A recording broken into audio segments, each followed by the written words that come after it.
আসসালামু আলাইকুম। দেখছেন এই যে একটা কবর, কবরের সাইডে একটা পানি। আপনি না কোটি টিয়ার মালিক, আপনি না পাঁচতলা সাততলা আপনার আপনার বাসা আছে, কোটি টিয়ার খাট আছে। এই যে এই জায়গাতে শুয়ে রয়েছে বালিশ ছাড়া, খাট ছাড়া। দেখছেন চতুর্দিকটা পানি। তারপরও আমাদের কত অহংকার, কত দেমাগ, আমরা কত জোর দেখাই। আরে ভাই, যারা না বুঝেন হ্যাঁ করে আর বুঝানোর মতো না। একবার চিন্তা করছেন, দেখছেন অবস্থা।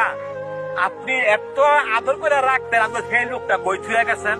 এই জায়গাতে আমি আপনি সবাই আসতে হইব। তারপরও আমরা জোর দেখাই, আমরা অহংকার দেয়, আমরা মানুষের জায়গা সম্পত্তি জোরে নেই গা। বাইয়ে বাইয়ে বা বাইয়ের জায়গা মাইরে দেই, বাইয়ে বোনের জায়গা মাইরে দেই। একটা বার চিন্তা করছেন? তো এই জায়গাতে সবার আসতে হইব।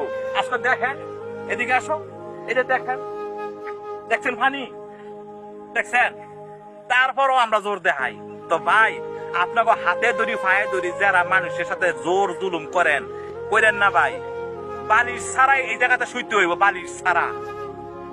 দেখছেন কোটি টিয়ার লোক শুয়ে রয়েছে, অথচ তলাতে ফানি গেছে, দেখার কেউ নাই। তো এই পৃথিবীতে আপন বলতে কেউ নাই, একমাত্র আমার আল্লাহ আপন, আমার আর কেউ আমার আপন না।